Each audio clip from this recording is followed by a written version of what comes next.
बिस्मिल्लाहिर्रहमानिर्रहीम। अस्सलाम वालेकुम फ्रेंड्स, मैं हूं फैज़ान कदीर। दोस्तों, आज की वीडियो का टॉपिक बड़ा इंटरेस्टिंग है, जिसमें हम पेंशन इंक्रीज़ के हवाले से बात करेंगे। दोस्तों, काफ़ी सारे पेंशनर्स इस चीज़ के बारे में बहुत ज़्यादा पूछते हैं कि हमारे ईयूबीआई की पेंशन मज़ीद कब बढ़ेगी। इसके बारे में आपको मैं ये बताता चलूँ कि लास्ट मंथ जुल्फ़ी बुखारी, जो कि स्पेशल असिस्टेंट हैं प्राइम मिनिस्टर के, उन्होंने पेंशनर्स डे पर एक अनाउंसमेंट की थी कि हमारी कोशिश यही होगी कि हमने जो पिछले साल, मतलब तकरीबन 1-2 साल पहले की बात है, जब इन्होंने यूबीआई दायरे में मिनिमम पेंशन 5250 से बढ़ाकर 6500 की थी।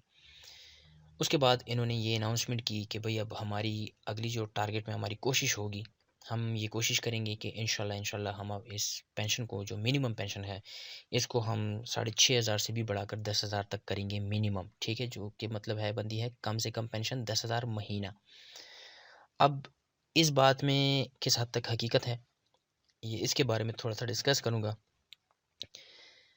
जुल्फ़ी बुखारी साहब ने अनाउंसमेंट तो कर दी है यूबीआई पेंशन को इंक्रीज़ करने के बारे में, लेकिन इसके साथ साथ जो एम्प्लॉयर, जो कि सरमाएदार हैं, जो कि कारखानों वाले हैं, जो फैक्ट्रीज चलाते हैं, ठीक है, मिल्स के ओनर हैं, अगर वो लोग यूबीआई इदारे को अपने एम्प्लॉय से कटिंग, उनकी कंट्रीब्यूशन जो वो ख़ुद पे करते हैं, अगर वो बाकायदगी से पे करेंगे, और जो कंट्रीब्यूशन रेट फेडरल गवर्नमेंट ने अनाउंस की है, फॉर एग्जांपल अभी 14,000 और 15,000 पर बात चल रही है फेडरल गवर्नमेंट की, अगर इसी अमाउंट का वो 6% यूबीआई को पे करते हैं अलॉन्ग विद एरियर्स, जो कि जिसकी तकरीबन जुलाई 2015 से ऑनवर्ड, मतलब अब तक की, अगर वो एरियर्स भी पे करते हैं कंट्रीब्यूशन के रिलेटेड, तो फिर उनके तमाम पेंशनर्स को, जो जब से इनको मतलब एरियर्स पे करना पड़ रहे हैं, फॉर एग्जांपल 2015 से एम्प्लॉयर, जो फैक्ट्री मालिकान हैं, एरियर पे करेंगे, और अगर उनके इदारे के लोग, वर्कर लेबर 2016-17 में रिटायर्ड हो रहे हैं 60 ईयर्स पर, तो उनको फिर फार्मूला पेंशन यूबीआई की तरफ से मिलेगी, जो कि फार्मूले के हिसाब से 6500 से ज़्यादा तक बनती है। ठीक है, तो जहाँ तक बात है जुल्फ़ी बुखारी साहब के अनाउंसमेंट की, इन्होंने अनाउंसमेंट की, बहुत बेहतर इन्होंने किया है, क्योंकि हम भी समझते हैं कि पेंशनर्स को जितना फ़ायदा हम पहुंचा सकें उतना ही बेहतर है, क्योंकि आजकल की मतलब आजकल के जो हालात चल रहे हैं, उसमें 6500 रुपये की पेंशन कुछ भी नहीं है, उसकी मतलब कोई वैल्यू नहीं रही, क्योंकि काफ़ी सारे पेंशनर्स इसी बात को लिए परेशान होते हैं कि भाई पेंशन अभी तक नहीं बढ़ी। तो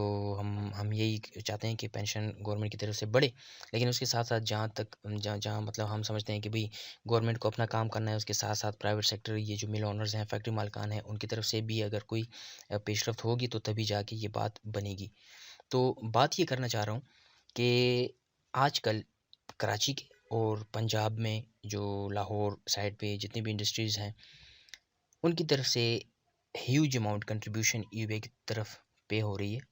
और ऐसे इदारे भी हैं जो बिल्कुल अभी रिसेंटली, जो फेडरल गवर्नमेंट ने वेजेस अनाउंस किए हैं 15,000 मंथली। ठीक है, मतलब कि मज़दूर की तनख्वाह 15,000 से कम, मतलब कम से कम होगी माहाना। ठीक है, इससे कम उसको तनख्वाह नहीं दी जाएगी। तो उस हिसाब से जो यूबीआई की कंट्रीब्यूशन मतलब वो पे कर रहे हैं, तो उन लोगों को फार्मूला पेंशन मिल रही है, और ऐसे लोग तकरीबन 10,000 से 11,000, 12,000, 9,000, 13,000 तक की भी अमाउंट में पेंशन ले रहे हैं महीने की। फॉर एग्ज़ाम्पल अभी कॉन्वेंट स्कूल्स देख लें, वो लोग क्या कर रहे हैं, जब से फेडरल गवर्नमेंट ने अनाउंस किया है कि भाई कम से कम उजरत जो होगी, कम से कम तनख्वाह जो होगी 13,000, जुलाई 2015 से इन्होंने अनाउंस किया है फेडरल गवर्नमेंट ने,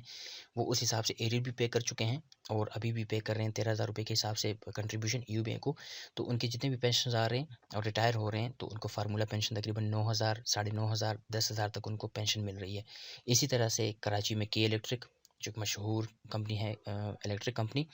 तो उनके पेंशनर भी अभी रिटायर हो रहे हैं, वो भी तकरीबन 13,000 रुपये के हिसाब से कंट्रीब्यूशन यूबीआई को पे कर रहे हैं। तो उनके पेंशनर्स भी काफ़ी अमाउंट में पेंशन ले रहे हैं, जो कि 6,500 से कई गुना बढ़ के है। ठीक है, उनके भी पेंशन तकरीबन 11,000, 9,000, 7,000, 8,000 की मंथली पेंशन भी ले रहे हैं। तो ये केस टू केस होता है, अगर कोई एम्प्लॉयर गवर्नमेंट को यूबीआई को कंट्रीब्यूशन अकॉर्डिंगली पे कर रहे हैं, तो उनको हम फार्मूला पेंशन देंगे। ठीक है, डिपार्टमेंट उसको फार्मूला पेंशन ही देगा। तो ये मेन चीज़ है। अब तमाम वो पेंशनर जो इस बात के इंतज़ार में हैं कि मतलब इस चीज़ को लेके बैठे हुए हैं कि भाई हमारी पेंशन कब बढ़ेगी, तो इंशाल्लाह उम्मीद यही है कि अगले फिस्कल ईयर से क्लोजिंग से पहले गवर्नमेंट इसके बारे में सीरियस होकर सोचेगी और इंशाल्लाह पेंशन भी बढ़ेगी। तो फ़िलहाल तो 6,500 ही पेंशन है। और जैसा मैं आपको पहले भी अर्ज़ कर चुका हूँ, अगर मिल के जो मालिकान हैं, ओनर्स हैं, फैक्ट्री मालिकान, अगर ये लोग फ़ेडरल गवर्नमेंट के अनाउंस्ड शुदा जो वेजेस हैं उसके अकॉर्डिंग वो पेमेंट करते हैं, तो इंशाल्लाह ये पेंशन रेट भी उनको रिवाइज़ करके दिया जाएगा और पेंशन 6,500 से भी ज़रूर बढ़ेगी। तो इस वीडियो का मकसद ये था कि आप लोगों को बता सकूं कि जुल्फ़ी बुखारी साहब, उन्होंने इंशाल्लाह अनाउंसमेंट तो कर दी है और हम उम्मीद यही रखते हैं कि वो कम से कम जो उन्होंने वादा किया कि भाई 10,000 और मैक्सिमम मेरे ख़्याल में 15,000 की भी उन्होंने बात की थी, उस तक हम बढ़ा देंगे। लेकिन वो अगर बढ़ेगी तो कंडीशन मैंने बता दी है, अगर एम्प्लॉयर, फैक्ट्री मालिकान जितने भी हैं लेबर इंडस्ट्री में, तो अगर वो लोग फ़ेडरल गवर्नमेंट के अनाउंस शुदा वेजेस के मुताबिक कंट्रीब्यूशन पे करते हैं, तो इंशाल्लाह उनके तमाम जो जितने भी लेबर हैं, वर्कर्स हैं, पेंशनर्स हैं, उनको अकॉर्डिंगली 10,000 या इससे भी ज़्यादा की पेंशन दी जाएगी। तो इंशाल्लाह फिर दूसरी वीडियो में किसी और नए टॉपिक पर बात करेंगे। और अभी इस वीडियो में इतना ही था। तो अगर कोई क्वेश्चन है आपके दिल में, कोई सवालात वगैरह कोई कुछ भी हैं, तो आप कमेंट करके मुझसे पूछ सकते हैं। इंशाल्लाह उसके मैं जवाब दूँगा और फिर आपसे दूसरी वीडियो में मुलाकात होगी, आपसे फिर बात होगी। तो तब तक के लिए अल्लाह हाफ़िज़।